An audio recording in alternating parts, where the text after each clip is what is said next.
Dude, this is a funny way to start our podcast. But I'm telling you, the world is in complete and total and utter chaos. I've got a lot of B in my head right now. I mean, BB Netanyahu, or BBB, which is bye bye Biden, or I'm telling you, I got a lot of B's. I don't even know that Joe Biden is alive. It wouldn't be the first time that, public figures put other people or, in the place, but I don't know. There's something really, really smelly about what's going on, and I thought my politics were smelly. I'm telling you, it's absolutely crazy. And the changes that are happening right now, the things that are taking place, it's just crazy. Okay, but bottom line, does this mean Trump is going to be president? I mean, who knows what's going on here? Okay, well, let me just say this. They are trying very, very, very, very, very, very, very, very hard to destroy him. Okay? And we'll talk about that in just a second, because there's a much deeper issue there that we have to explore for just a second. But look, I'm about to read a text. You know what? I'll actually read this text a little bit later, because there's so much to talk about here. Let me do this first. Okay? This is kind of an important thing. Okay? Let's first and foremost take care of some of the business at hand that we want people to know of. You have done a very good job on your last few videos. If people have not gone over there to go see them, they should go see it. A Balagan Connection. They're really, really good. We're trying to explain what is going on here from an Israeli point of view. Yeah, very good stuff. So I would recommend that you guys do that. Not while we're doing our live show right now, but certainly I would recommend that you guys go take a look at that. David's done some really good videos. I also want to do this. I want to stop and I want to personally thank you guys that are doing super chats and super stickers. We have been taking some big hits lately on the monetization end. So when you guys support us this way, it makes such a difference. And I know last week's show, it changed a lot. It helped. So you guys are awesome. I do want to take a moment to just say thank you. I want to read some of the super chats and super stickers that came in. Pollyanna. By the way, Pollyanna, I'm glad that you're here live with us. You're very generous, and I never get the opportunity to thank you, because most of the time when you share and when you give, I'm teaching. So thank you, Pollyanna. You're a blessing. Mikey. My man, I spent about 3 hours with Mikey last night. He was here helping us out in our VBS, and he's one of our guys. He's a breath of fresh air to be around, and his little baby boy. Oh my goodness. If you see a picture of that little dude, he's Mikey. Mikey's little boy. He's cute. He's a newborn, 7 months old, really cute. Mikey says, hopefully this helps with the demonetized AI that will kick in at some point. Speaking of AI, flashbang to address the nation on Wednesday. I know, Mikey, we'll see. I think it's Joe Biden's double. We'll see. Waiting on the Lord says, God bless you, brothers. Joe is going to make a statement via Ouija board. I'm telling you, I honestly think that's kind of where things are doing it. It's bad. It's really, really bad. So, and then Dean, you're unbelievable. By the way, bro, I don't care what it takes. We're just going to outright send a computer your way. Thank you. You say, have you heard of my version of the Charter-in-Chief theme song? I cannot believe I just said that on the air. I think, Dean. Carol Wilkins, thank you. Your generosity is awesome. You guys are a huge blessing. Dale is telling me that there's an issue with the camera. So what I'm going to do, guys, is I am going to do something live on the camera that we're using right now. He's talking about some blur thing that's happening. So I'm going to just fix it. If you see it get blurry for just 1 second, guys, You probably wouldn't have noticed it if I didn't say anything, but I'm just going to do it. Okay, here we go. Let's see. Well, you know what's happening. I'm not really here. I'm an AI, and Is that what it is? AI is blurring. Is that what it is? Is that what's happening? AI. Yeah.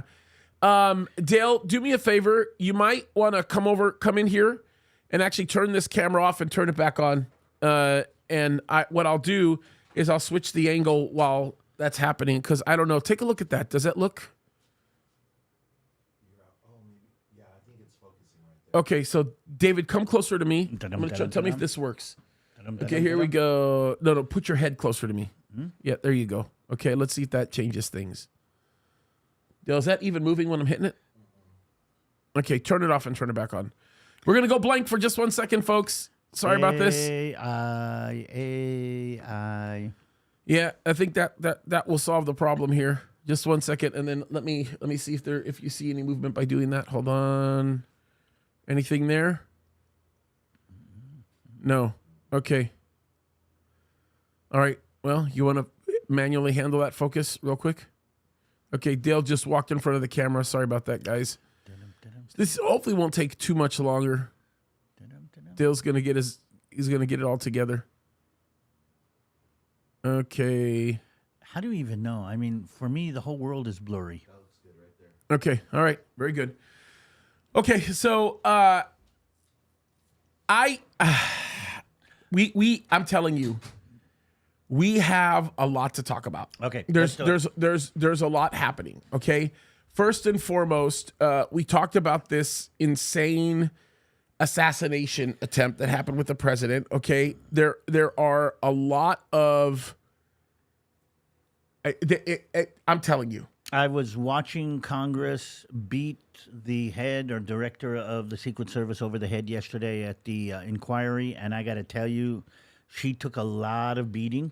Yep. But justfully so. I mean, even AOC was upset with her. I mean, how bad can you be if AOC's got a problem with you? I always get nervous when I see both sides agree completely on one issue. I think that it just speaks of a major problem. Well, she should lose her job. I mean, and by the way, and I want to point this out while we're at it, because I know you're really concerned about Trump becoming president. You want him to become president because of Israel. I'm going to go on the record and I'm going to say something. Okay, I don't even know if Biden is alive, and that's a whole other issue that we'll get into talking about. But I want everybody to listen to me and listen to me good. Okay, I am not wrong about this. I'm telling you, I'm not wrong. Reuters News is reporting that Kamala Harris leads Trump 44 to 42%. No. Before anybody says anything, that's probably a real number. That's probably a real number. Big money is going to get behind Kamala Harris. If people don't show up in massive numbers, the great cackler will be our president. I'm serious. I'm not playing around. That will happen. Whether or not anybody wants to admit it, whether or not anybody sees it, everybody needs to take this very seriously. Okay, so she could very well become the next president, especially if she picks one of the white men that I think she's going to end up picking. So let's start off with the beginning. First of all, I mean, I don't know enough about your politics to give you an opinion on that, but it seems almost impossible that she is going to win. David, I am telling you this. I want to make myself very, very clear, okay? They said the same thing during the 2020 election. So many Americans were able to observe the declining condition of Joe Biden. A ton of them were able to see how bad things were with him. He ran his campaign from the basement. David. Without coming before Congress. He did nothing. Totally. And the debate was a disaster for both of them. Both debates were leading up to that race in the 2020 election, and he won. And I know people are going to argue about how he won, the left cheated, whatever. Okay, fine. Let's just assume that you guys are right. And you guys say that let's just assume we all are right. And we say that it happened that way. That somehow, some way the left pushed it. And this was a thing that was the political machine, which, by the way, I'll tell you this right now. Joe Biden did not necessarily win. It was his political machine that won. Every election in the United States of America functions by its political machine. So when you say, oh, well, it's the candidate that wins, well, technically, no. It's the candidate that has the better political machine. Well, we know that the candidate is a figurehead for a whole dynamic coming on behind. Yeah, but I want to say this. The Democrats are masters at these political machines. They are good at what they do. And if we do not have enough people showing up, then whatever they do will prevail. The only way to break the curse of what is unfair, of whatever cheating advantages may exist or whatever it might happen, the only way is to have so many people show up that the numbers can't be skewed. But the problem is, I just want to make myself clear here. Whatever you do, people, do not build the false perception that we have this in the bag and that it's going to work. It doesn't work that way. Ray, by the way, thank you. You are incredibly generous. You say, I'm on board with you and David to support your ministries. Sorry, it's been a while. Too busy keeping my plumbing business running in this Biden-Harris economy. God is in control, so I'm not so worried. Ray, can I ask you a direct question?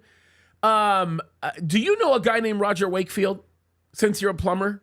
And I meant to ask you that question before, just kind of a side note, and I'll tell you why a little bit later. Well, we do need a little bit of plumbing. Somebody needs to kind of stop, open up the blocked pipe. Dude, I'm going to tell you something about plumbers. I'm going to say something about plumbers. They have bright futures in our country.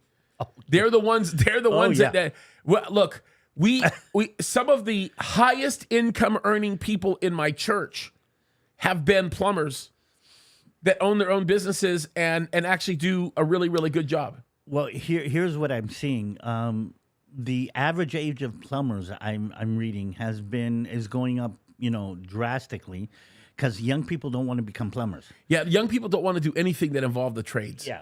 And I'm telling you, the tradesmen in our country are the heroes. So I think in half a generation, if you are a plumber, you're going to be a millionaire, because there's nobody else that knows how to open up a stopped up toilet. Well, I asked him about Roger Wakefield because Roger Wakefield is undoubtedly in that category. He's probably one of the most recognizable plumbers in the country. And he actually has a massive YouTube channel. It's almost 1 million people that subscribe to his YouTube channel. He's a very good friend of ours. And but not only plumbers. I'm talking about mechanics. I'm talking about there's nobody that is actually doing any kind of hands-on work lately. I'm telling you. And women do not do it. Okay. And again, you know the only reason why, by the way, I know so much about plumbers, besides just having some friends right now that are pretty prominent in the business and do really well. Okay.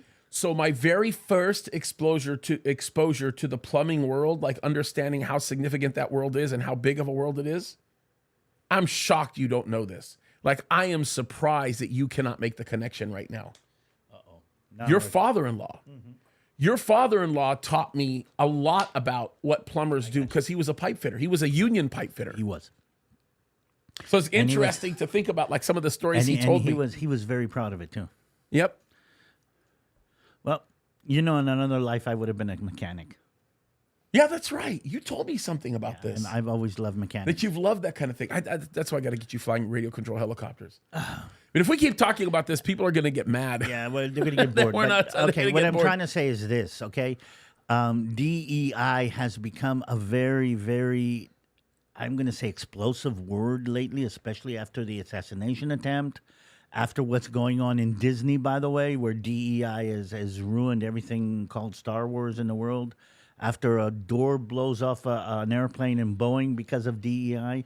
And here's the thing, we're suffering a lack of leadership because we're kind of buying into the woke agenda. And I just watched a really cute piece from Jordan Peterson and Elon Musk about DEI or about the whole woke Yeah, I'm probably going to do a video on that whole interview. Yeah. I have so much to say about all of that. By the way, Ray just mentioned this. He said his business is called Bonanza Plumbing. That's a kind of a cool name. So anyway, if you guys are looking for plumbers in the Inland Empire, I think it's the Inland Empire is what he's saying. Yeah, but by the name, he is actually saying how old he is. Yeah, Loma Linda. Look at that. Loma Linda. Okay, so I'm telling you right now, I don't know where to start with this. Okay, we have so much to talk about. Let's start with the assassination attempt, go through that, and go into what's happening as a result of that. Okay. Assassination attempt. I mean, I just saw the director of the Secret Service. You know that she was a political hire. You know that she has no idea what she's talking about. And what freaked me out more than anything in that congressional, what do you call it, interview or whatever. The congressional hearing. Okay. She didn't even go to the site. David, I'm going to tell you this. And this is the loving Egyptian Hebrew conversation we're having right now. This is going to be a clash of the Middle East, but I think you'll see it my way in a second, okay? This was not just simply an incompetent director. Let me tell you what I saw when I watched that interview, okay? And I watched it from beginning to end. I did not. I watched the whole congressional hearing. I did not. All day. Maybe if I'm kind of okay, I'll tell you what I've been doing for the last 2 days. And I don't know if my wife is listening to me, but I will not share it on the air. Okay, yeah, we'll have a conversation about this, but I want to say this because it's really, really important. Okay, what we saw yesterday in this hearing had nothing to do with a woman who was just sitting up there aloof and didn't know what she was talking about and was grossly incompetent. Look closely at this person. Look very closely at the former almost call her Social Security, the Secret Service director. Okay, what I saw personally, my observation was a woman who was openly hateful and defiant. She did not care for 1 second whether or not her career was over. It was obvious. It was super obvious that Mayorkas told her, just get through the hearing, stay tight-lipped, and you'll be protected. Guaranteed that's what was going on.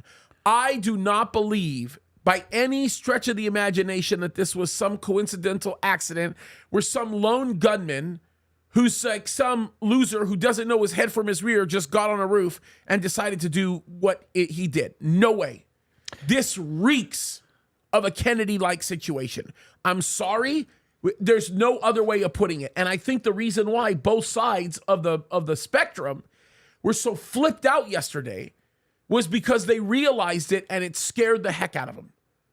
They saw exactly what was going on and they are dying to find some kind of semblance to figure out what in the world is going on. By the way, Mark, thank you. You say, do you think CrowdStrike, the CrowdStrike thing was a test? Yes. What was that? The CrowdStrike thing. The computers that broke down? Yeah. Yeah, definitely. It was a dry run. Even non-conspiracy me would agree with Mark, that. it was a complete dry run. It's look, this is look, let me just, this is why I say we have so much to talk about. Because there's so much of this stuff that just makes absolutely no sense. Can we go over some of the facts of this assassination attempt? Yep. That's okay. Good. 3 different guns now is what they're saying was in this. 3.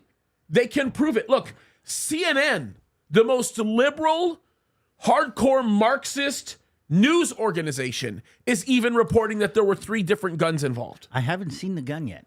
They're not going to show any of that stuff. I haven't seen the casings. But there were three different weapons that were used. The clearly, even the shooting patterns can be heard differently amongst each of the shooters.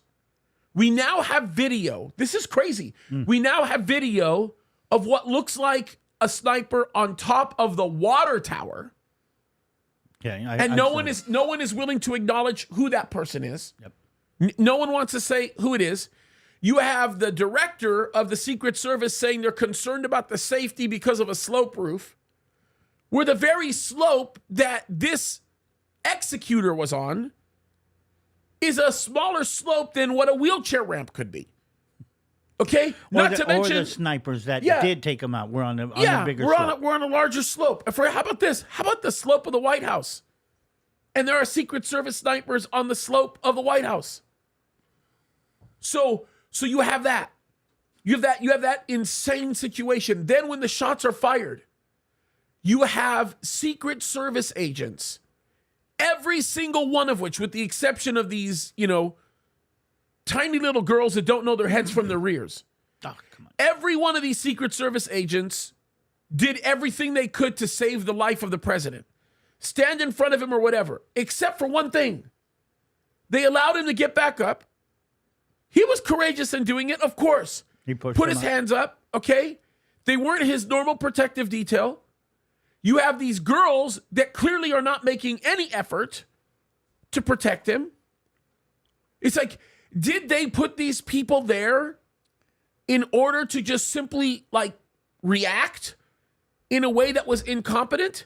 The person that directed the Secret Service team, listen to this, on site, was brought in at the last minute, was brought in 5 or 6 days before. How about the fact that the very morning when they had their tactical briefing before the event took place, the Secret Service said, nah, we don't need to be there. That's when they coordinate their frequencies. That's when they have conversations about where they're going to be. How about the fact that one of the Secret Service snipers, supposedly the one that took the kill shot, that was on top of the building that was next to the president, actually said that the reason why he hesitated wasn't because he was ordered to hesitate. It was because he had to deconflict the sniper that was the killer. What does that mean, he had to deconflict?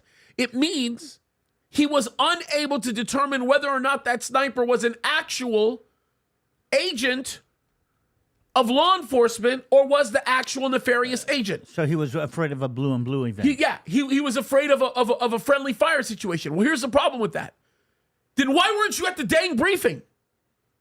Why weren't you there in the morning to have the discussion about where you're going to be? Didn't you know if there was going to be somebody on that roof or not? Where's the conversation? Okay. Where's your plan? Listen, I'm telling you, I don't give a rip. I don't give a rip what anybody says. There was serious collusion. This was orchestrated. Okay, so let's go down the orchestrated route and say this. He should have died. Absolutely. Okay. God protected him. The only reason why Trump is alive is because God protected him. What would have happened if he had been taken out? And this is a very interesting conversation. We probably wouldn't, I'm telling you this right now, we probably wouldn't even be here having this conversation if that had happened, because we'd be sitting in our living rooms with our weapons, just making sure nobody comes in. Okay, so write it down. Okay, let's say Trump had died last Saturday, not this Saturday, last Saturday. Yeah. What would have happened? Writing that out. Because I'm telling you, we'd be in a civil war. No, because Biden is not. I mean, this is happening because Biden was losing all. No. Listen. If they had ended up successfully assassinating Trump, there'd be no talk about the ticket on the Democratic end. Biden would still be the presumptive nominee. Okay. He would show up for the DNC because, listen, the RNC would just be a funeral service. It would be like, what are we going to do? They would pick somebody who would be nominal that would never be able to fill the shoes in of President Trump. Okay. Surely not VP Vance. Yeah. I mean, right. It's just not going to happen. It's just not going to happen. Right. But the problem is this. Look, JD wouldn't even been, look, if Trump had been successfully assassinated, JD's name would never be brought up. Agreed. Because Trump hadn't selected the VP yet. My guess is they would probably put somebody in like Nikki Haley or somebody like that, which would be a disaster because she's a straight out warmonger and plays the uniparty.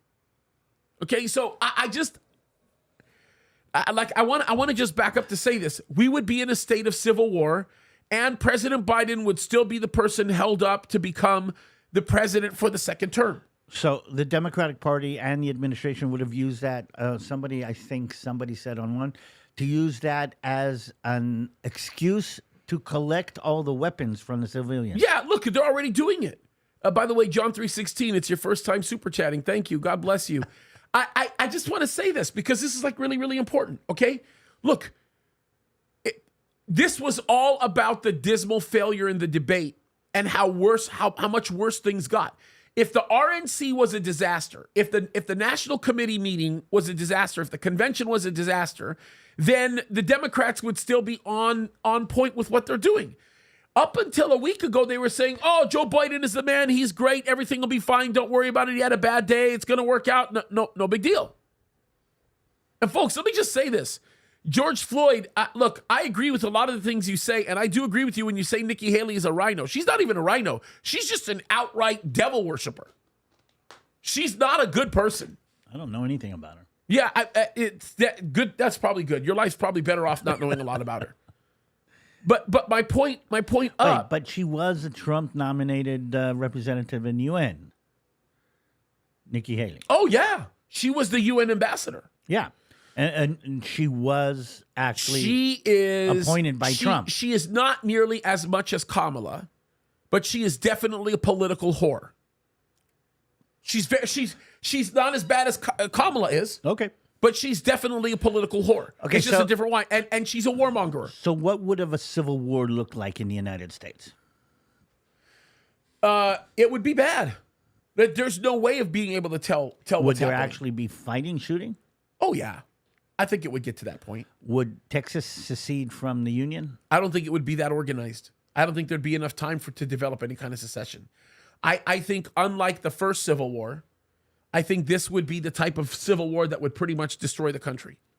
Like there'd be nothing good that would come out of it. It would literally destabilize the country to the point where it would give an excuse to the people that are in office, the deep state, to deploy the martial state that they want. Remember, understand this. I need people to recognize this.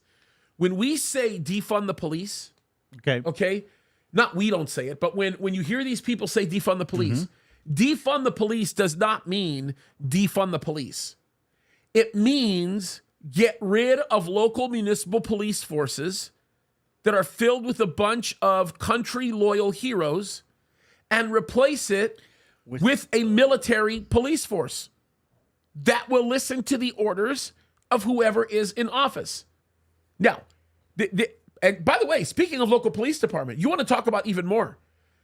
The Secret Service told us, the leader of the Secret Service yesterday in the hearing said, we have no recordings from our radio conversations.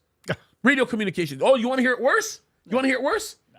How about the local police department that provided support? The local police department that provided support to the Secret Service right there in Pennsylvania actually said, we have no recordings from our body cams. None. We have none. So does that mean that they were ordered by the Secret Service to turn off their body cams? Yes. Because if their body cams were on, we would know a whole lot of the story.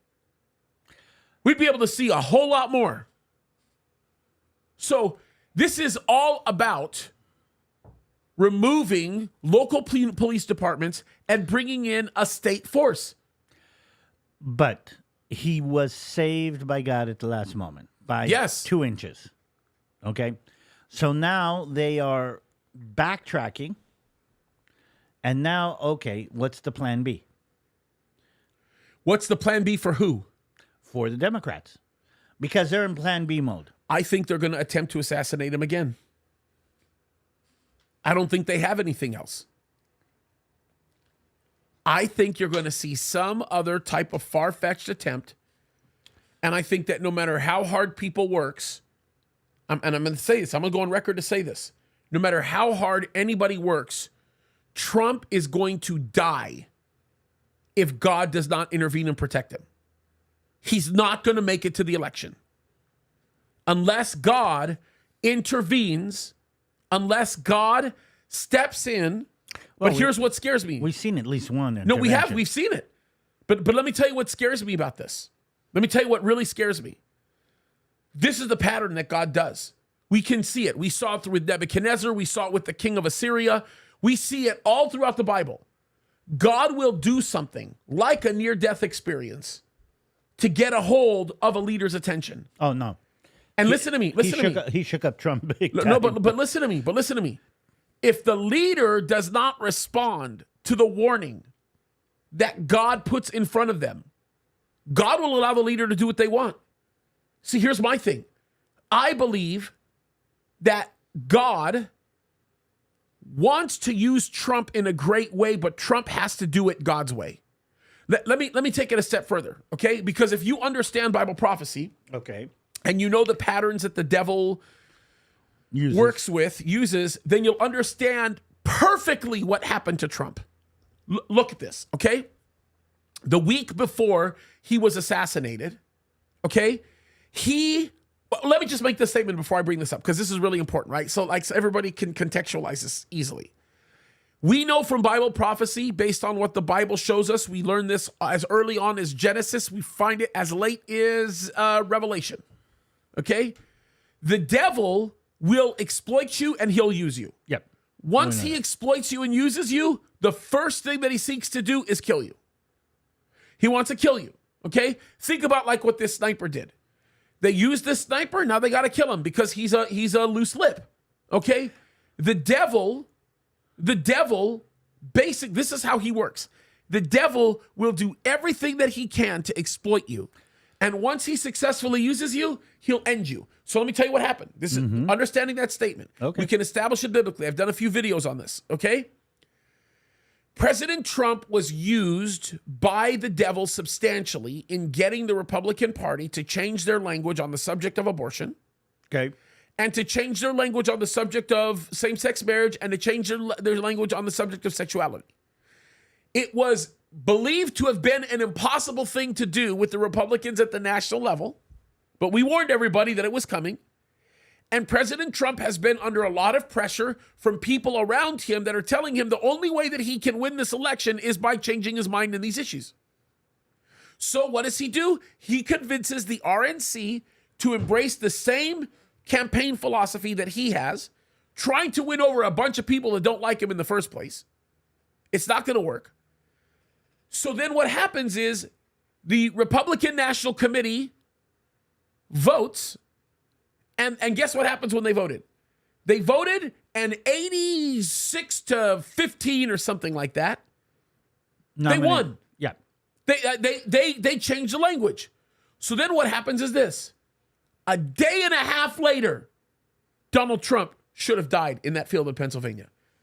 Can anybody see the spiritual pattern? Can anybody recognize the fact that James, God saved him? No, but listen to me. I'm going to drive a point here. I'm going to drive a point here. The devil tried to eliminate Donald Trump after he used him. We desperately need Donald Trump to see that that's what happened. We need him to recognize that it was the devil that tried to kill him after he used him, so that he'll change his mind and recognize that, yes, God saved him this time. But the only way for God to continue to save him and protect him is if he does things God's ways. And that's what we have to pray for. We saw a different man walk out on the floor at the Republican event. By the way, really quickly, Dale, can you do me a favor? Can you confirm whether or not Jimmy Carter died? That is very sad if that's true. I just saw someone in the comments say that. Not that I don't believe you, but I just would love to see if that's confirmed. Thank you, Christine, for pointing that out. I didn't know that happened. Dale, if you can confirm that, that would be great. Interesting. You know Jimmy Carter was a major player in all kinds of different things, too. Oh, my goodness. Bro, the story of Jimmy Carter is such an absolutely great picture. Absolutely great picture of how Iran's playbook works. Yeah. And because we learned so much about the Shah. They played him big time. How he got ruined by this whole thing that happened with Khomeini. I mean, Carter is such a perfect story of this. Okay, so it is. Okay, some people here are saying he did. Some people are saying he didn't. I think Dale just sent me a text. We're going to confirm this right now. Hold on. Let me see here. Dale sent me a story here. Oh,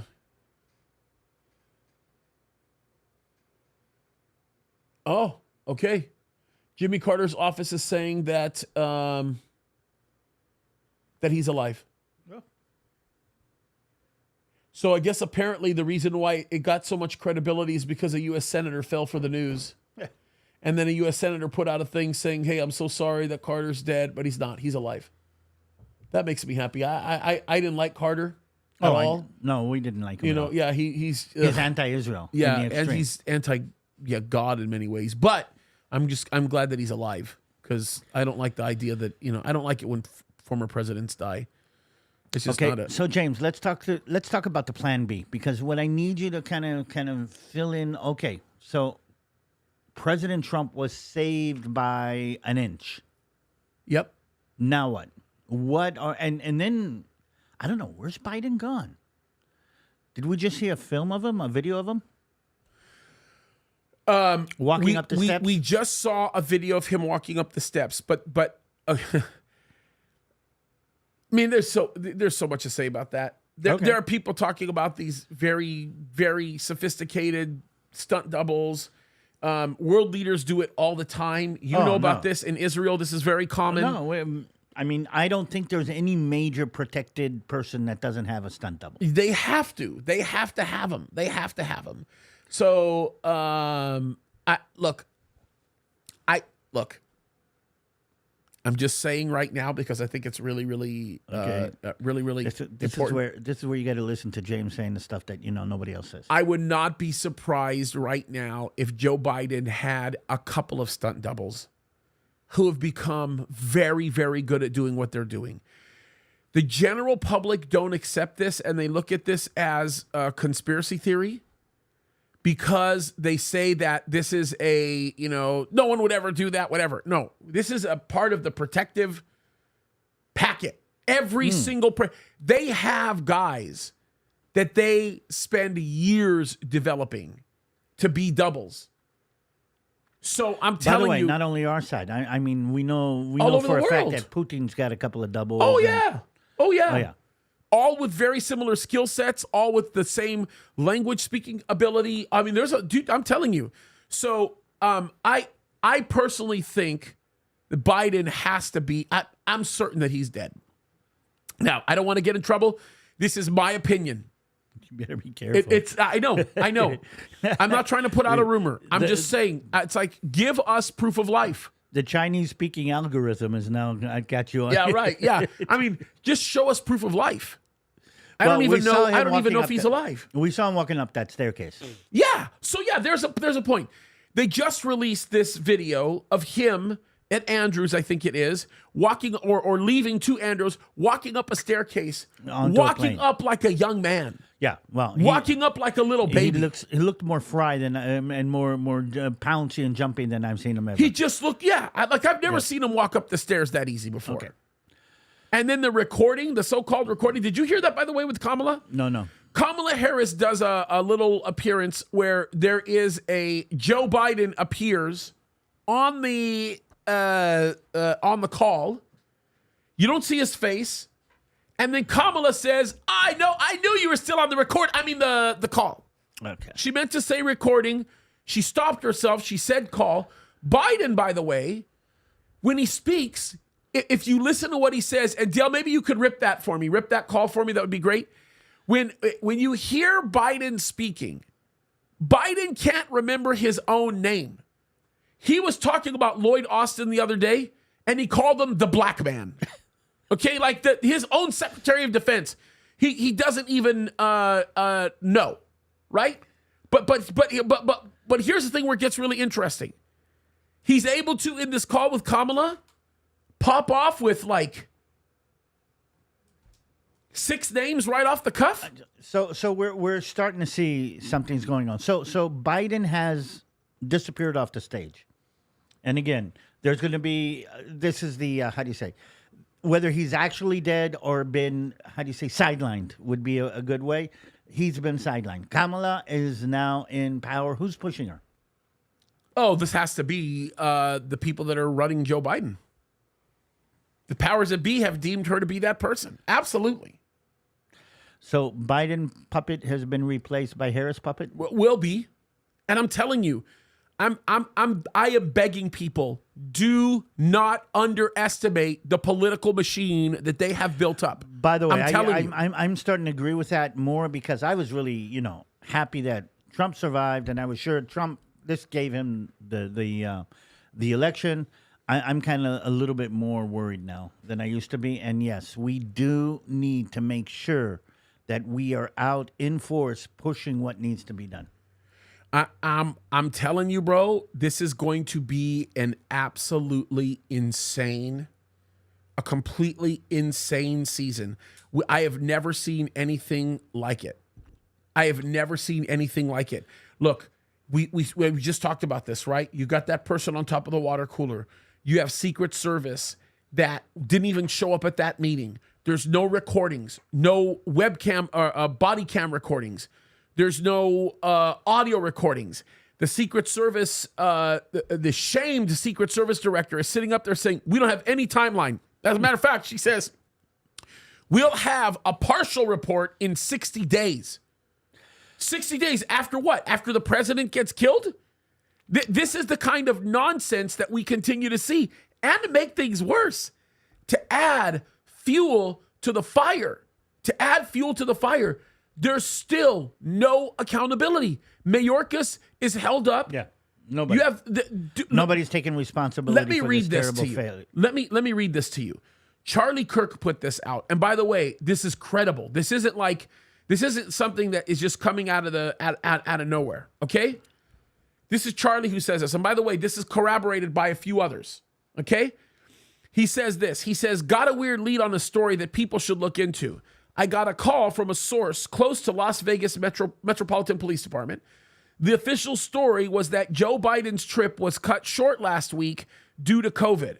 However, according to this source, U.S. Secret Service informed Las Vegas Metro Police that there was an emergency situation involving Joe Biden and to close necessary streets so that the President of the United States could be transported immediately to University Medical, which they began to do in earnest.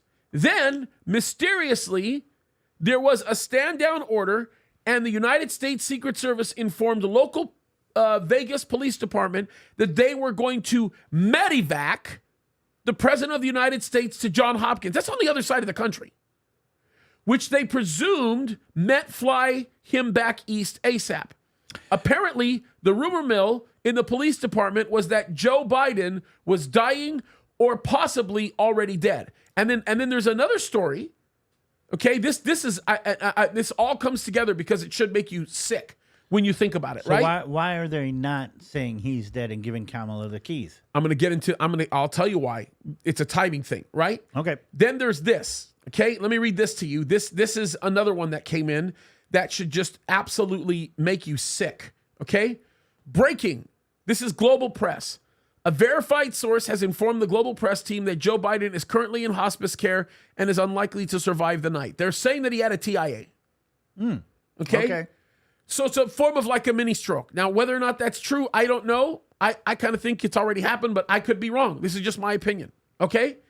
And then to make things even crazier, this is legit. I am going to read to you a memorandum from the White House. The White House just released this. Okay. Memorandum on the delegation of certain functions and authorities under the Rebuilding Economic Prosperity and Opportunity for Ukrainians Act. Matter of fact, let me just do this because I think it's worthwhile to do this. I am going to put this up and I'm going to show everybody this so that they can see it because, again, it speaks volumes concerning where we're at. And this one... By the way, when we're done this, I need to tie Netanyahu into all of this. That's going to be interesting. It's going to be a huge thing. This made me sick when I saw it. It literally made me sick, okay? Let me take this article. I'm going to show it to everybody so that they could see it. It's going to take a second to put up. Hold on just 1 second, okay? Here we go. Let me see if I can get it up here. Let me move this out of the way. It's going to take just 1 second. Hold on. Bear with me, guys. Let me get this up here and put it. Yep, here it is. Okay. Let me show this to you because this is going to make you all sick. All I know is that I got sick to my stomach when I read this.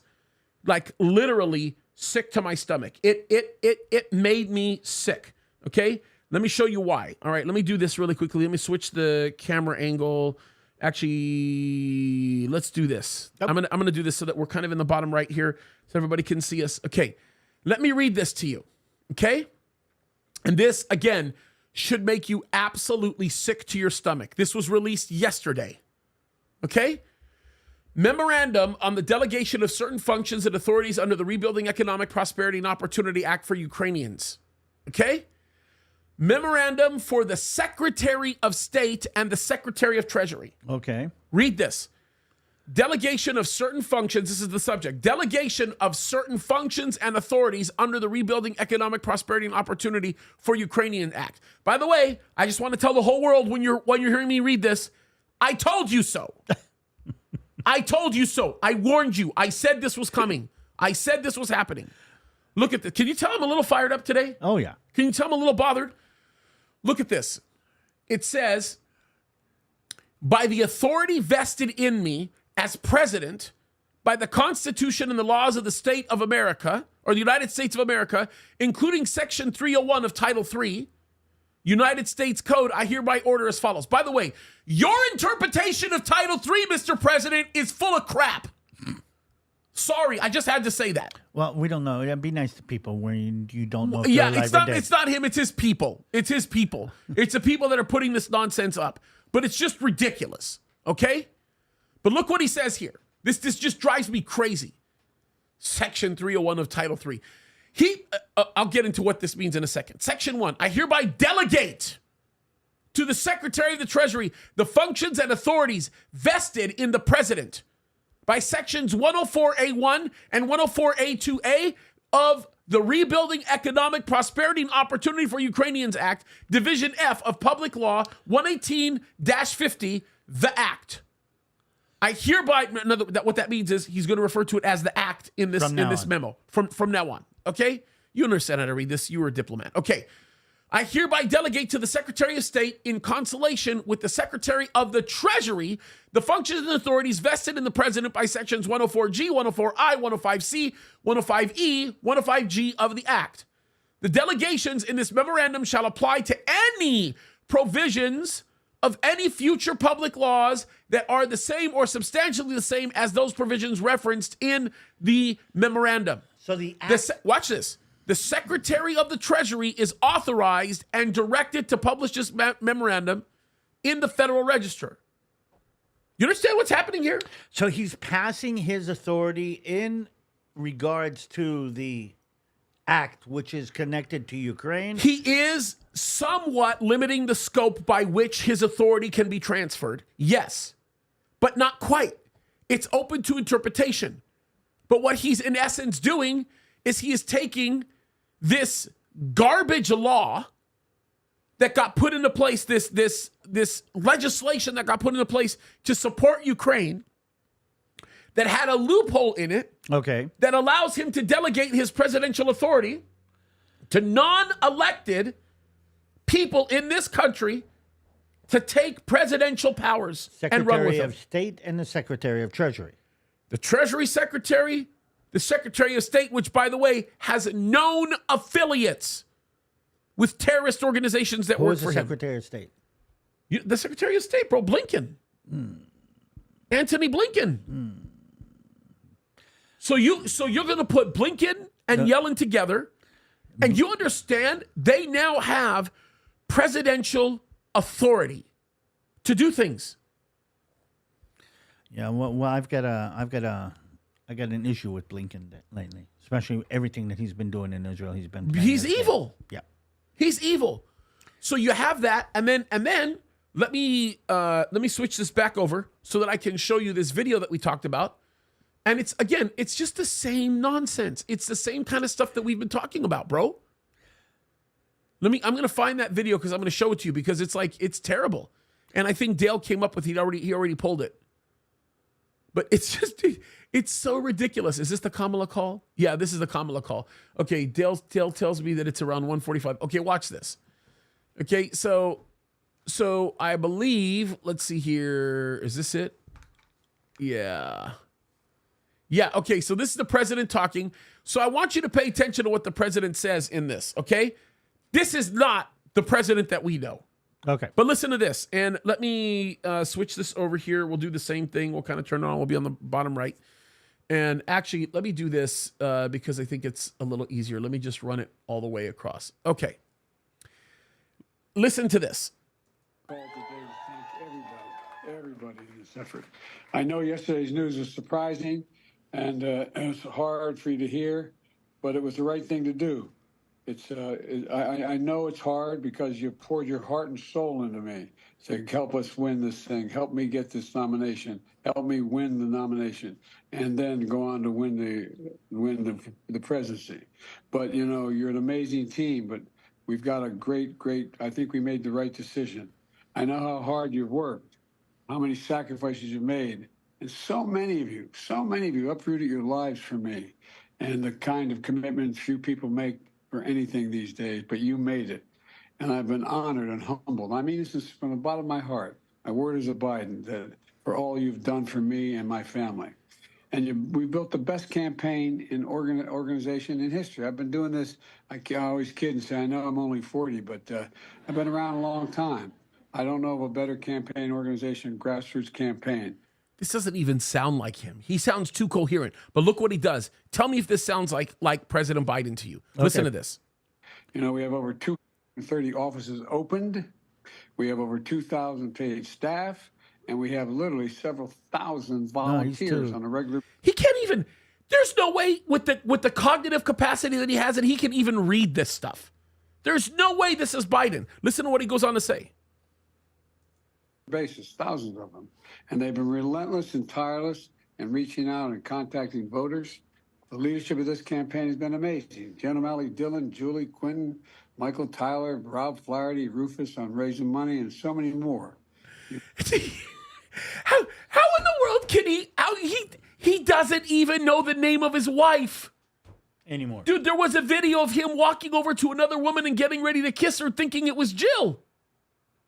Look what it goes on to say. Look at how this happens, because Kamala at what part, I think Dale maybe told me, there was a point where Kamala gets up and she'll start speaking. Hold on, let me find it. You brought them together. Let me see if I can find it. Together, you've inspired them.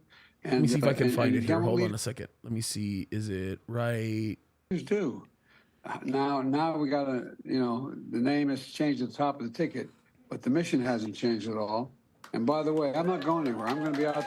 He says, I'm not going anywhere. I'm going to stay on the recording. With Kamala, I'm going to be working like hell, both as a sitting president, getting legislation passed, as well as I'm going to find campaigning.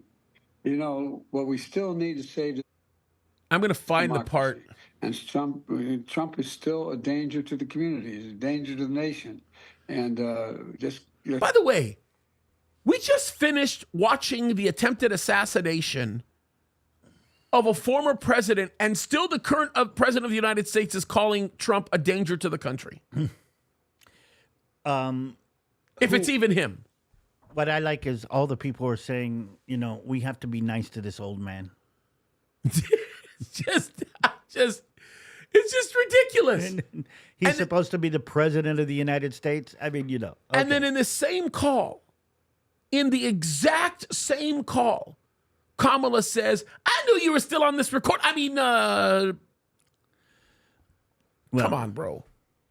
She okay, can I say DEI with connection to Kamala? She was a DEI appointment. Was, probably a little bit more than that. She had some very illicit relationships with a lot of people on her way up into office. It's true. Everybody knows that.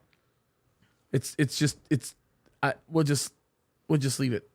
We didn't just leave it. I mean, didn't we bring the former president up on charges because of his illicit relationships? Yeah. Didn't we do that just now? I mean, wasn't there a whole court case about that? Oh my goodness. Okay. Can I say Netanyahu? Yeah. Can I say this? Yeah. Tomorrow's Wednesday. He's speaking in front of both houses. I know. In Congress. I know. That's going to be a whole event. And I'm very worried Day about his after that security. is Thursday. According to what they're saying right now, he should be meeting with President Biden and Vice President Kamala Harris. And according to what I just now found out, on Friday, he's going to be meeting with President Trump in Mar-a-Lago? Yeah, Mar-a-Lago. That's great news. But can I just say this? Okay. This is first of all, I'm concerned with BB's security when he goes there. Number Okay. one. I agree. The other thing that it just goes to confirm everything that I thought.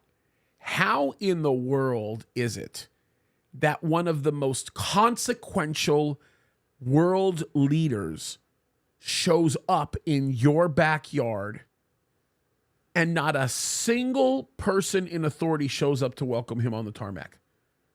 Biden's not there. Kamala's not there. The Secretary of State's not there. Can I add on another level to this? Yeah. How is it that what's going on in the United States is the most, how do you say, important balagan that's been going on in the last couple of years? And who's the first international public figure that drops in Washington in the middle of all of this? The leader of the Jewish state of Israel.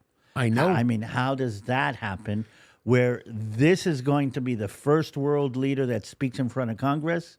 This is going to be the first world leader that's going to meet Biden, if we have that. And this is going to be the first world leader that's going to meet Trump after this attempt. Why is it that Israel is at the middle of, the tiny little Israel from the middle of nowhere is at the middle of this right now, too? My guess is this. My guess is this is not the White House trying to tell Israel, we don't care about you. This is my guess. One of the best things that could have ever happened for the image of Joe Biden or the office of Kamala Harris, the vice presidential office, is for them to have met Bibi, especially Kamala, who has a Jewish husband. I'm telling you, it would have been good for them. It would have been a good appearance for them. Whether or not there's this anti-Israeli, Zionist, whatever you want to call it, group of people that are, free Palestine. I'm telling you, Michigan might be powerful, but they're not that powerful. And I'm saying this. The only reason why they weren't there was because they couldn't be there. No, what I'm trying to say is this. How is it that Israel is in the middle of this big balagan? Because they have to be, David. No, I'm saying this is okay. I'm learning new words. I'm learning a new word called lawfare. Okay, but I'm going to call this Godfare.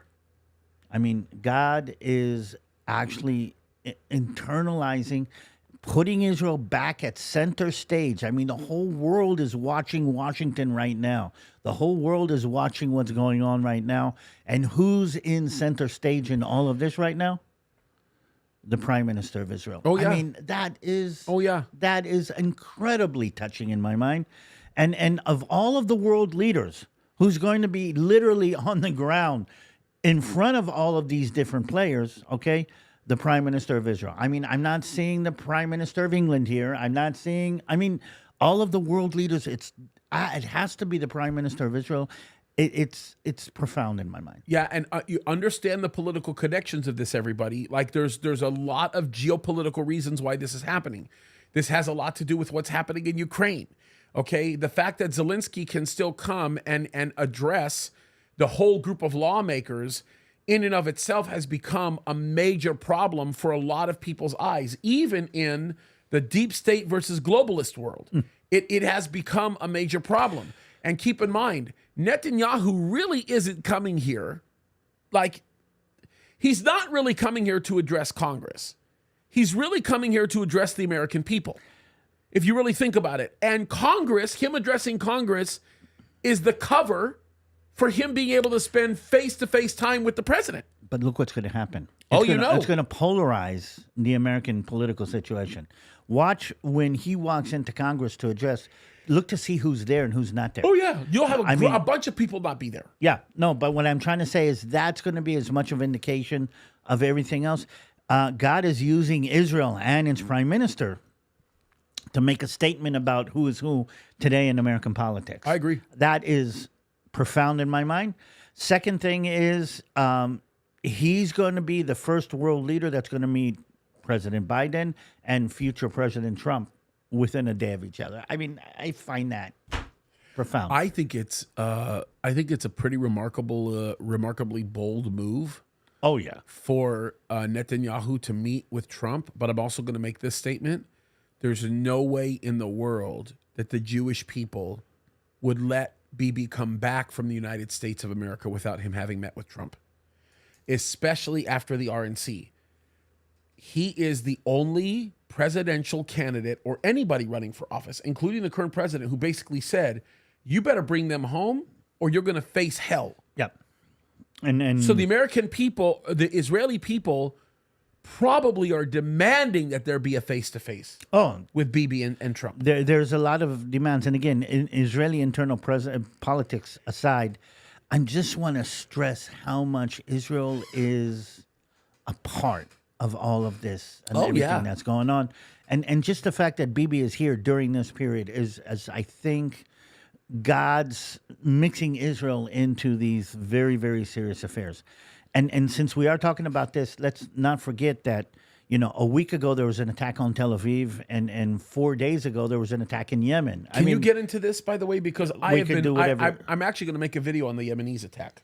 Oh, yeah. Because I think there's a lot to be said about it. Very interesting how it happened this time. Correct me if I'm wrong. Maybe this is my history is broken, especially near what we would call the old area of Aden. I have never known of an attack on Yemen in the last 50 years or 40 years, maybe since Israel's been a Jewish state, that has involved a manned aerial bomber. We actually sent people, Israel sent people flying. Pilots, yeah.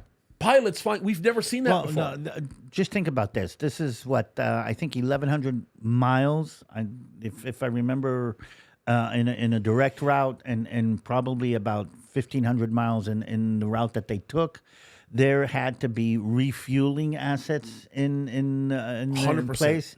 There had to be search and rescue assets because you're putting pilots over enemy territory, which means there were Israeli ships in the Red Sea with helicopters ready to go in and save pilots. You've got, electronic warfare assets that are in this, and all of this in an area that should be under control of the U.S. Navy. No. Can I take it a step further? Okay. No way in the world Israel is able to do this mission the way that they need to do this mission unless they're in Saudi Arabian airspace. I'm going to take you even further. Internationally controlled Saudi Arabian airspace. I'm going to take you even further. No way that Israel pulled this out without at least a wink from the Soviet Union. Have to. No, have to have Soviet intelligence, or Russian Federation intelligence. So all of this had to come together in order for us to drop those bombs on those oil fields in Yemen. By the way, in Yemen. But here's the thing: one of the first things that comes out in the press is poor Yemenis civilians being hit by Israeli bombings. I mean, that's the first thing that comes out. But remember also something else. This all was instigated by a drone that flew from Yemen and managed to kill somebody in Israel. How that drone got through freaked us all out. I mean, totally freaked us out. And it was part of a drones. We know that it started, David, from Yemen? Yeah. We know that it was part of a 4-drone attack that started off from Yemen. 3 of the drones... Okay, so here's the thing. They sent 4 drones out of Yemen and 1 drone from Iraq at the same time. For whatever reason, I thought they were all northern Iraq, which was a shock to me. 4 drones from Yemen, 3 from Iraq. Interesting. The one from Iraq we intercepted. 3 of the drones that went up the Red Sea were intercepted by U.S. Navy assets that are in the Red Sea. The drone that got through went up over Sudan, Egypt, and came around from the west. Wow, that's disturbing. It is. Now, It was a kink in our armor, and that how do you say, that back door, that trap door has been closed. We know that now. Sudan certainly doesn't have the ability to see assets in the air. Egypt does.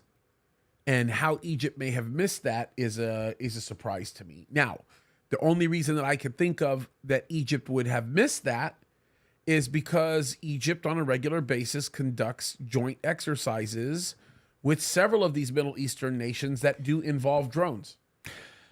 Yeah, so it was a much more sophisticated attack than most people believe. But again, it found a what do you call, a crack in the armor, and did manage. Yeah, and again, that will not happen again.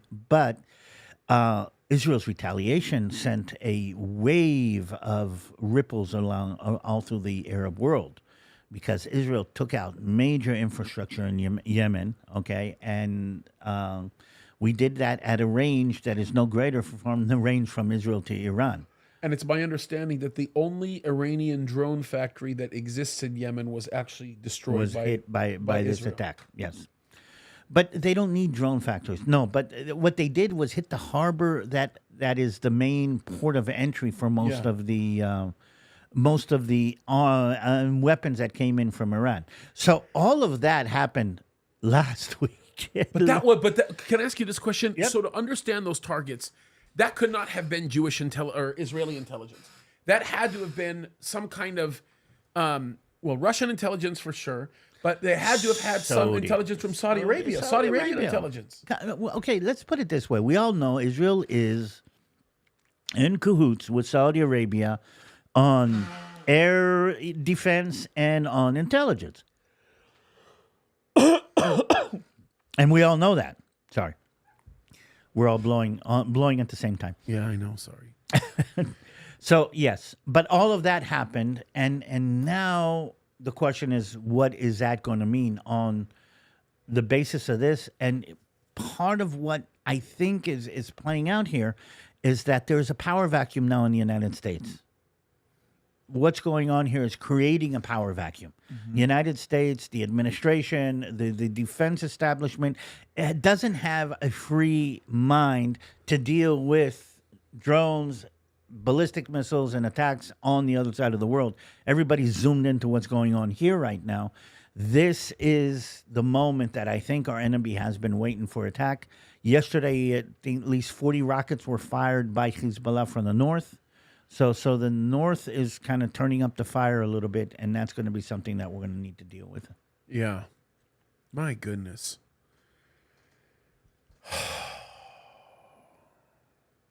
Yep. And there's two more subjects we need to bring up. But yeah, okay. we can bring it up. By the way, Andrew Pickett, he said, has anyone seen this? A video was posted to Telegram this morning. Hamas is threatening the Olympics. I pray over Paris, the Olympics, and all involved. David will tell you this. I played the video before we went on air, and I translated it. It's very harsh language. I saw something in English very, very clear too. By the way, the Olympics are going to be in Paris. Paris has just now gone through a Islamic revolution. Is that a good way to say it? Yeah. France has gone through an Islamic. The Israeli athletes that are headed towards the Olympics in Paris are freaked out. By the way, Israel is freaked out. The security that we're going to need is freaked out. And to make it more complicated, some of the pro-Muslims are actually standing in the middle of Paris saying, we don't need these people here. And can I make one more Gigi Hadid connection? Yeah. And in how do you say, in preparation for the Paris Olympics, a company called Adidas, we all know what Adidas is, put out a line of shoes that is supposed to be, how do you say, historically relevant to the line of shoes that Adidas put out back in 1972 before the Olympics that were in Munich. So they're trying to replicate or relaunch this line of footwear, okay, that was launched in preparation for the 72 Olympics. And here's the weird thing. They bring on a Palestinian presenter to be the main showcaser for this line of Adidas shoes that actually are reminiscent of the 1972 shoe that was put out. Now, why am I repeating the 1972? Because in 1972, Palestinian terrorists murdered 11 athletes at the Munich Olympics. So what Adidas is doing is taking a Palestinian presenter to actually connect to a Palestinian event that happened in Munich Olympics in 1972, and they didn't understand why there was so much fallout about this. And I'm saying, what are you thinking? Or is this planned and premeditated? In the meantime, they have taken her off this. But the fact that somebody had put that connection together, let's put a Palestinian presenter for an event that happened in the Olympics in 1972, that has to be an anti-Semitic event by definition. And we're seeing more and more of this anti-Semitism. Sometimes I'm going to say obscure anti-Semitism. I'll give you another one. CNN host actually said that one of the options for a runner with Kamala Harris for vice president was Josh Shapiro. And actually the guy said on air that it might be a problem to have a Jewish vice president in this period of time. Yeah. Yeah. Now, if that's not racism, I don't know what is. And why don't people call racist on something like this? Why don't people stand up and say, wait a minute, even saying something like that? I mean, it's like saying, well, if Kamala Harris takes on a black vice president, that might be a problem. I mean, where are we lacking in, since when it has become free-for-all hunting season, hunting season on Jews? It's again, look, it's spiritual. It's a much bigger picture. It's a much bigger picture. It's like I don't even know what to say. And then to make things worse, that's their way of pressuring it, because they know that Kamala has to have somebody like Josh on her side.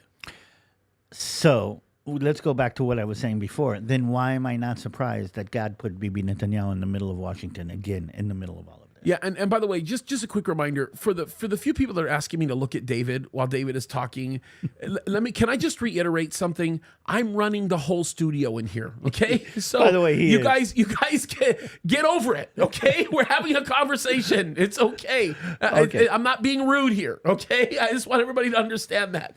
So politically, there's no way in the world politically look. Correct me if I'm wrong. Wouldn't this be the very first, if she gets elected as president, wouldn't this be the very first president ever to be married to a Jew? I don't. Or have any kind of familiar relationship to a Jew? I don't know. Well, I'd say President Trump had a Jewish son-in-law. Well, a little bit different. That's not nearly as direct. Well, he played a role. No, but the more direct, I mean, husband, a spouse that's Jewish. I don't know. I don't have that information. I don't know if in the past who, but I don't know of anybody who was married to a Jew, so I would say probably not. Man, that's so interesting. Goodness gracious, the implications of that are very, very, they're very, very unique. Kamala Harris has to meet with him if she even wants to be taken seriously as a candidate. She's not going to be able to avoid that. Well, I'm curious to see the meeting between him and Biden, or what is left of Biden. I mean, think about that. They actually put it out publicly today that he is meeting Biden on the day after tomorrow. Do you think that the double could actually fool Bibi? Oh, no. No. Let's say Bibi sits down and has a meeting with a double. And Bibi knows it's a double. Does Bibi go to the public and say, I met with a double? Come on. He would give that to Trump as on a silver platter if he could. But does he, David? Think about that. No, but don't forget, Bibi and Trump did not get along with each other. Yeah, no, I know. But does he really do that? Because what happens if it backfires on him? he's got nothing to lose. But I'm going to say this. I don't think it's going to get to that. I think that will be your watershed moment, or that will be your make or break moment, whether Biden is still alive and kicking. By the way, we're not the only ones asking this question. Where is he? I mean, it's all over my feed. I mean, are you getting a lot of people asking the question, where did our president disappear? It's the question of the century. And how can it's the question that everybody's asking. Everybody wants to know. It's a big deal. People are very, very concerned. It's like it's every other post. Show us proof of life. Mm-hmm. Show us proof of life. Is he real? Is that what's going on? Is that really happening? That's where we are. I'm telling you, the insanity of what could actually happen right now. I don't know. That's funny. I have to ask because it's been bothering me. But does JD Vance wear eyeliner? Mr. Red is very observant. I like the question. I like the question because we've all had that question in the back of our mind, and the eyebrows too. Oh, I wasn't gonna go there. Now you're making me cough. So to answer the question, I think probably not, but I don't know. It's hard for me to understand a former Marine wearing eyeliner. I mean, do you know any former Marines who would have worn or would wear eyeliner? That's actually not true. I know of a couple of situations where guys have to wear makeup on their eyes, makeup on their face because pretty much their face got blown up. So I'm not talking about that. Yeah. I'm talking about a person who is a Marine who would add on eyeliner to emphasize his face. I have a hard time believing somebody would do that. Yeah.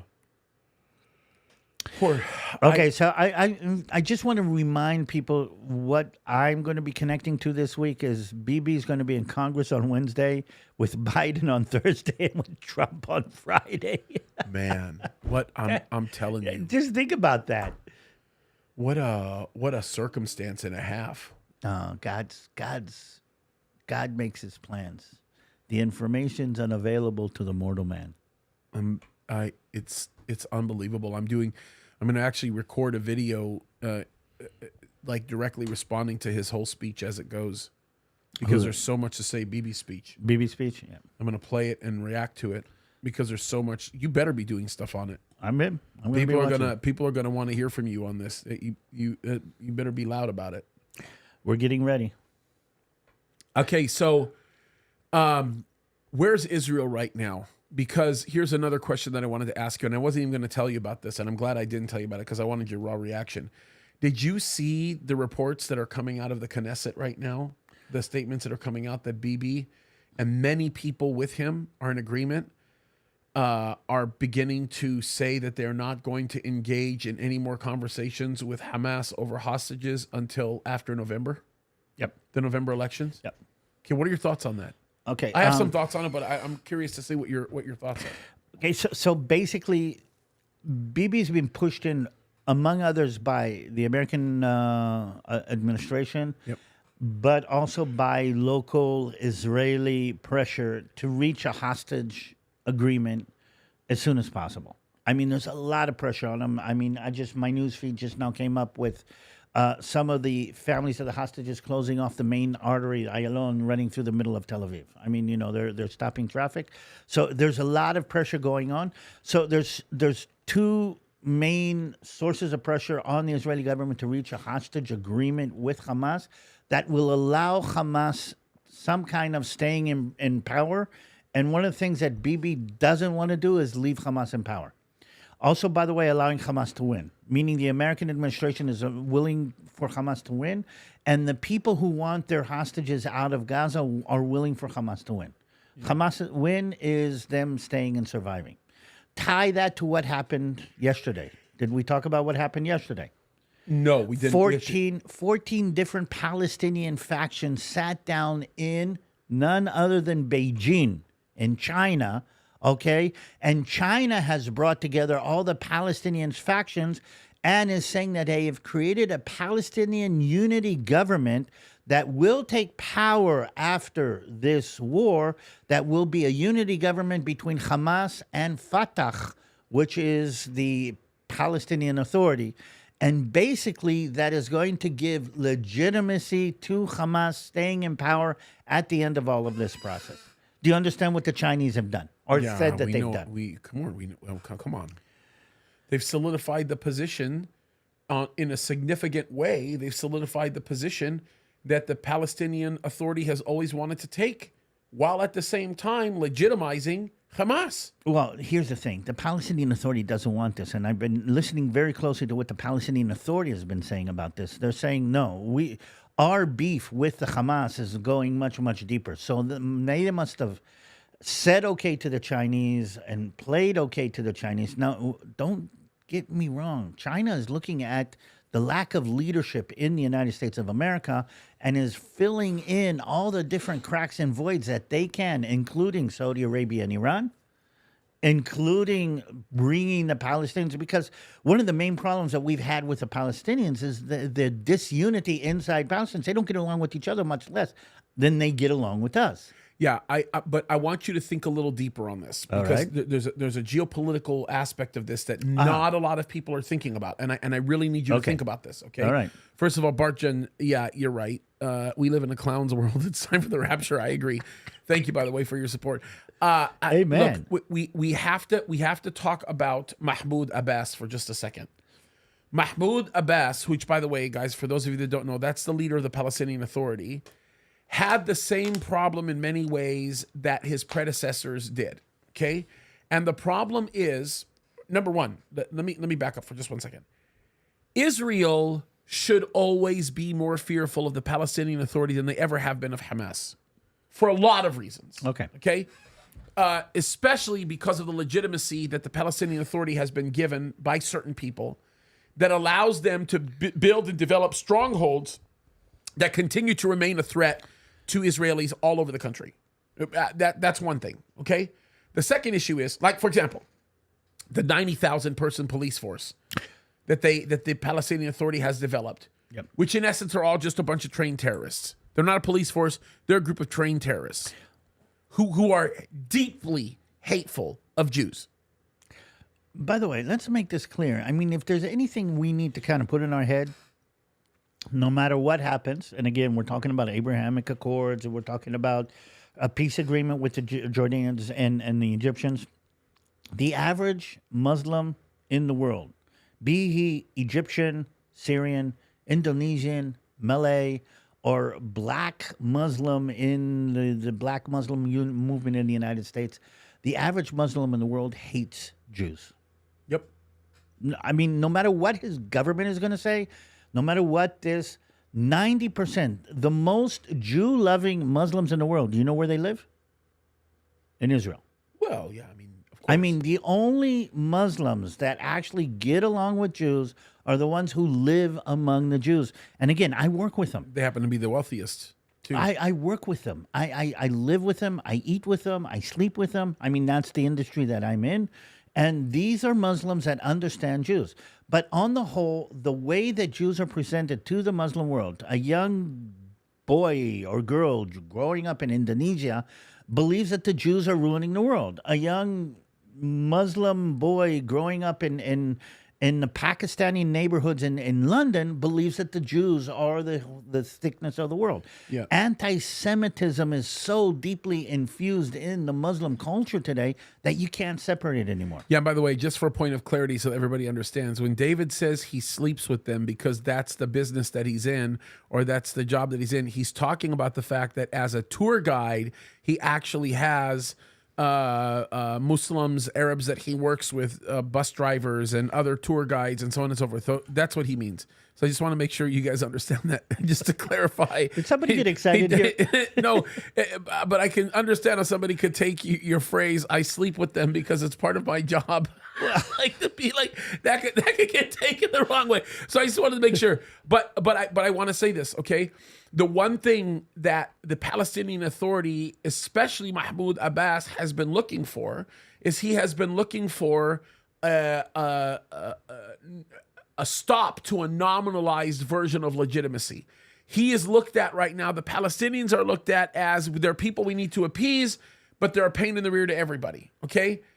By China bringing them in, even though it involves them having to work with Hamas, and even though it involves them having to deal with the difference between Fatah and everybody else, doesn't matter, because China bringing them in the way that they're being brought in is even more important than what Iraq did. Way more important. Because even when southern Iraq got involved in seeking to legitimize the Palestinian Authority as a government source, it didn't really go all that far because of the other players that were involved. When China says, Mahmoud Abbas, we're going to have a conversation and we're going to treat you as a legitimate state, he doesn't care now if he has to get along with Hamas. Who cares? The reality of it is he's just been made legitimate by one of the most powerful countries in the world. Well, let's tie this together. What is happening in a very, I'm going to say, biblical way is the Jews have become, again, the scapegoat of the world. The Jews have become the nominalized problem of the world. So anybody who wants to rebel actually takes on the Jews. I was listening to a podcast about somebody who is explaining that because we are black, we understand, okay, that the Jews are colonialists. And I'm saying, wait a minute. I mean, the Jews, they are part of we are part of the, how do they say, the cultural South. And there's a cultural North, and they're part of the patriarchy. They're part of the colonizing. And I'm saying everybody who is against Western civilization and everything that it represents is now against the Jews. Oh, yeah. 100%. Now against Israel and now against the Jews. And that is again becoming, I'm going to say, a division, a watershed line for those who are on this side and those who are on that side. And watch what's going to happen in Congress. I want to tie one more thing to this because people have been asking me, why are the Houthi, this tiny little minority that are in a tiny little country in a back out situation down in the South, what do the Houthi get by standing up and how do you say, what do you call it, a pea shooter? Yeah. And pea shooting at the back of the teacher, okay? And it's a classic example. The teacher turns their back, somebody uses a pea shooter, and the whole class sees him as a hero because he's willing to stand up to authority. Yep. The Houthi are doing this because in the Muslim world, whoever pea shoots Israel gets applause. And the Houthi are trying to become the main, we are standing up against Israel. Yeah. And again, we are standing up against Western civilization. Remember Saddam Hussein? Everybody hated him. Everybody hated him. His people hated him. He was gassing his own people. But the Arab world turned him into a hero because what is he doing? He's standing up to the United States. Oh, yeah. Osama bin Laden becomes a hero. Or our woke left in the United States takes Osama bin Laden and takes this person who slaughtered, thousands of people in 9/11, takes him and turns him into a hero because he is standing up to authority. And again, this is what's happening again and again with the Houthi. And this is what's going to happen this week. And what's going to happen, we're going to see this week, the situation, or Israel is going to be the divider between those who are on the right side, and those who are on the wrong side. And we're going to see that again this week. And this is a fascinating week, I think. And by the way, this is really important because it's also critical for China to weaken the position of Israel, especially as it relates to its energy trade capacity. Remember, Israel is filling in a lot of gaps from the destruction of the Nord Stream. And not only are they filling a lot of gaps on that level, they're also changing the face of how things work in the northern portion of the Mediterranean. Turkey is affected immensely by all of this, right? When you start looking at Cyprus and Greece, and you look at Italy, even when you go as far west as Italy, all of these places are affected. Libya is even affected to the south, the southern portion of the Mediterranean. And I'll tell you why. Because Israel is the leader in the production of natural gas right now. And not only just natural gas, but also just crude oil. The resources are growing and growing and growing and growing and growing. And it's in China's best interest to weaken the position, especially the trade position of Israel. Because if they can weaken the trade position of Israel, they can also control the areas that Israel continues to subsidize. So their hand on Europe, it has to be strong. And think about it like this.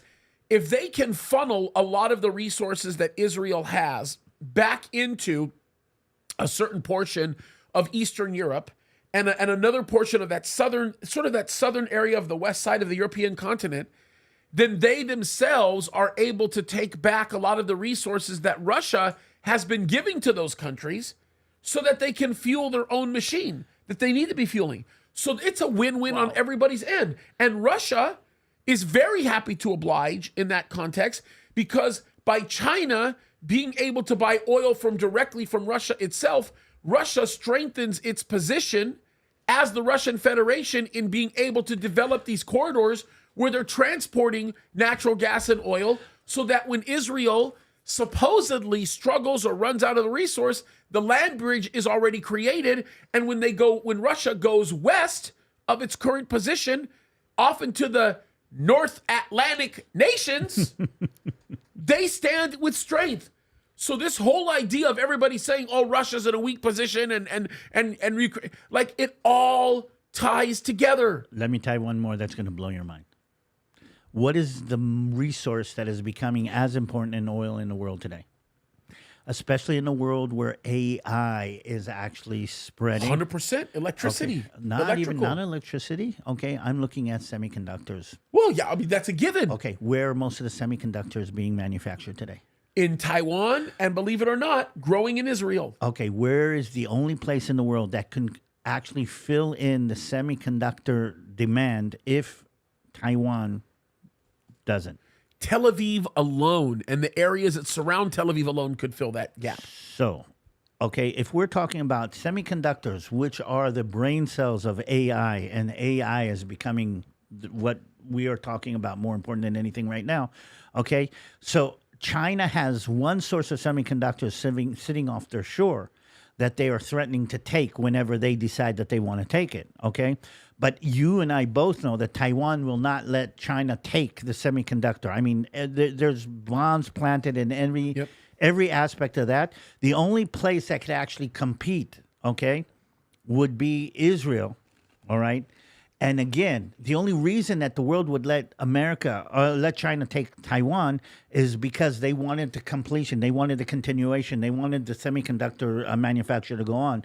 But if Israel is an alternative to that, then that takes off all the power off of China. You want to hear something even scarier than that? I mean, was that a weird connection? It's mind-blowing. And you want to hear something scarier than that? It's a connection that I'm just beginning to make right now. I mean, I've been talking about it, but it really makes sense when you're talking about what you're talking about.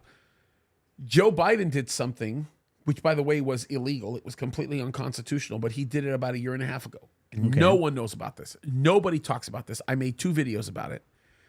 Joe Biden basically gets a hold of every single CEO of every single Chinese semiconductor company. Not talking about Taiwanese, Chinese. Okay. And basically said, because they're all American, basically said, if you don't pack up overnight and come back to the United States of America, you'll lose your citizenship. It really happened. Ooh. 95% of all companies overnight that produce semiconductors in China lost their CEO literally overnight. And their higher level executives. Everybody thought. That is interesting. No, listen, I'll take it a step further. Everybody thought that Biden doing that was an attempt to push China into Taiwan as a diversionary tactic from the failures that were beginning to happen in Ukraine. Now, had that happened, which it didn't, and there's a big reason why it didn't happen. The big reason why it didn't happen was Israel. Believe it or not. There's a reason why I can say that. So it did not happen, but had it happened, then there would have been instant war with Taiwan. Taiwan would not have stood long. Okay? And then the semiconductor business that the United States leans in heavily on would almost immediately come to an abrupt stop unless you were a business that relied heavily upon Jewish semiconductors. And by the way, just so you know, there are companies that are thriving because of that decision. Oh, yeah. The production of all of Intel's semiconductors, almost all of them now are in Israel. By the way, you know where in Israel? Oh, yeah. In a city called Gat. Yeah. Kiryat Gat. Yeah. You know who came from Gat? Yeah, we know. I know. I mean, these are I mean, like Tom says, you can't make this stuff up. You know what? The very first time I ever taught about the Valley of Elah, or taught in the Valley of Elah in Israel, I was overwhelmed, not with the teaching of what happened with David and Goliath, but I was overwhelmed with the thought process of where the IT world was. Yeah. Because I had already known this.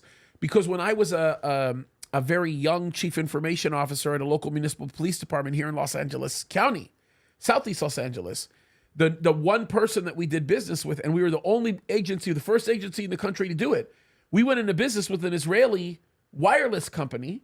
At the time, they were called BreezeCom. They were an Israeli wireless company that produced a technology for us that nobody else had. Well, you know what Pegasus is. Oh, yeah. You know where that comes from. Oh, yeah. Yeah. Okay. If you don't know Greek mythology, you'll never understand the picture of Pegasus, by the way. It's very interesting. But anyway, go ahead. Oh, I love interesting names. Did you know that Google made an acquisition of an Israeli security company? Yes. Okay. Yeah, called, 18 million? No, $23 billion. Sorry, 18 billion is what I heard. So it's 23 billion. $23 billion. Yeah, Whip, was it? Whiz. Or Whiz, that's right. I made a video that the day that President Trump heard the bullet whiz by his ear, Google. That's right. That's right. Google that's right. bought a company called Whiz. Yeah. But what does Whiz do? Cloud security. Oh, big time. And by the way, they this is kind of an interesting thought. They have purchased out a few companies that do like basically layer switching, right? That's very, very, very, very sophisticated stuff that I knew about before I knew about their parent company. These people are big.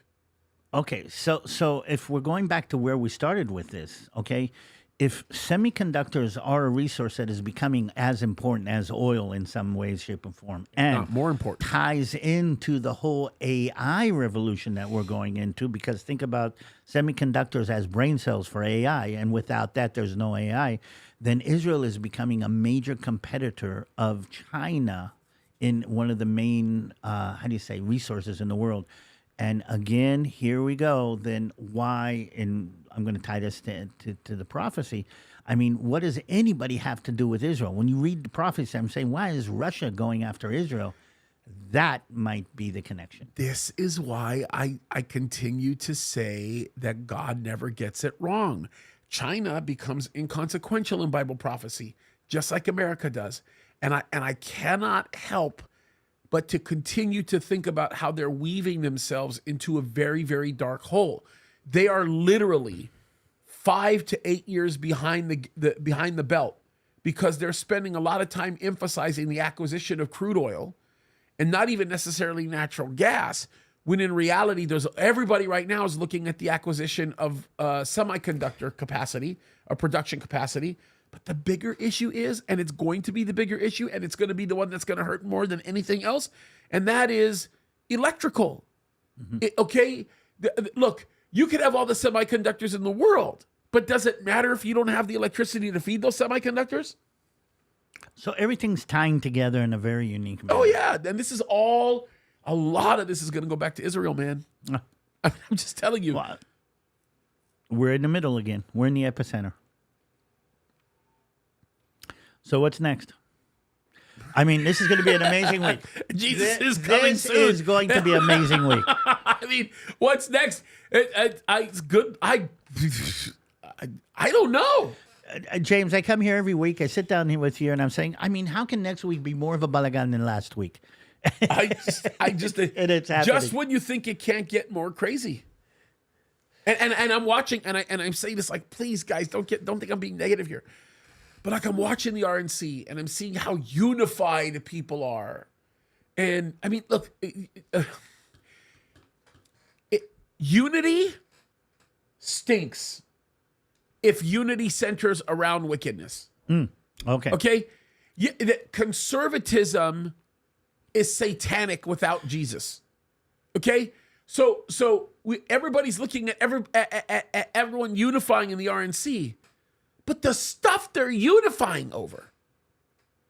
Did you see this Sikh prayer we played it? I think we played it last week. Yeah.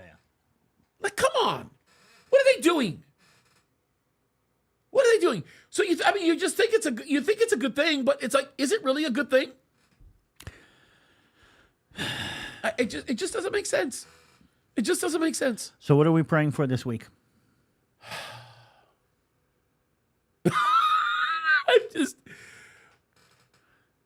Well, first and foremost, I think we have to pray for the safety of President Trump. We have to. Because if something happens to him, this whole country destabilizes. We have to pray for the safety of BB. I don't know why, man. I'm overly concerned right now about his safety. Like I'm really concerned about that. I think that the cuckoos want him. I'm very, very concerned about that. Right? Anytime I talk about being afraid of things or concerned about things, like I do want everybody to know that I have unusual amount of confidence and strength, and David does too, knowing that it's all in God's hands. Yeah. But there are things that, like, can I also tell you the other thing I'm really concerned with? And you should be too, and everybody who's doing any kind of influencing on social media. I'm really, really, really, really concerned that so many people are going to be overconfident going into this election. Yes. And they're not going to get involved, and we're going to lose. Okay, so let's talk about that, because I think me and you have a role to say, yes, it looks like, Trump survived the assassination attempt. It looks like the Democratic Party is disintegrating from inside and from outside. It looks like 1, 2, 3. But I agree, and we need to be a lot more worried, because what happened to Israel on October 7th was us being too secure and too sure of ourselves. What happened at in different places we've seen again and again, this false sense of security and false sense of everything's going our way is something that needs to be stressed, I think, more and more. Yeah, and listen, I completely agree with you. I think that there's a very, very dark place that we have the potential of going into, especially when a false sense of confidence is bought here. And I think that that's where we're going. I think there's a lot of pride going on. There's a lot of, oh, we got this. There's no problem. Everything's going to be okay. And it's crazy, It's absolutely crazy. I think the overconfidence that people are going to have in the fact that this is a shoo-in could be another 2020 if we don't wake up and recognize what's really happening. So what do we want to tell people to do? Well, the biggest thing right now that you can do, the biggest thing is to be praying, right? We have to be praying, especially for President Trump to take the right attitude and heart behind some of these issues that he's compromised on, right? I think that's just really, really important. And then the other thing that we have to do is be very vocal about these issues. We have to inform people about what's going on, because if we don't inform people about what's going on, they're going to be like, oh, everything's going to be okay. There's lots of people working on this. It won't be a big deal. And then we're going to lose our country. And we lose our country, we lose them much, much more. I mean, this is a pivotal. I mean, this is a pivotal point in time where Western civilization is actually fighting for its life, I think. Yeah. And I'm seeing what's happening in Europe. I'm seeing the Muslim overtake of Europe, using democracy against them. I'm seeing the rest of the world kind of line up on the other side of the fence. I think Western civilization is under a threat more than it has been since before World War I. David, they have over 140 Sharia courts in the UK. How much worse can it get? Who was it? Our vice president, our future vice president, that said that the UK is going to be the first Muslim nuclear nation. He's not wrong. Well, Pakistan was, but okay. No, but when he says Muslim nuclear nation, meaning from the West, yeah, he's like a Western Muslim nuclear nation. Of course, we know about Pakistan, and I mean, look, there's a lot to be said about this. I think Saudi Arabia may already have possession of some nuclear weapons. That would be interesting. I think they do. I think it's just a matter of when they're going to actually tell everybody that they actually have them. Who do they buy them from? I think they've developed them. Is what I think has happened. I think they've developed them. I doubt it. I mean, I'm my mind saying Saudi Arabia developing something like that on their own. No, not on their own, bro. Not on their own. They're working with people to develop it. Well, for sure, Russia's working with them.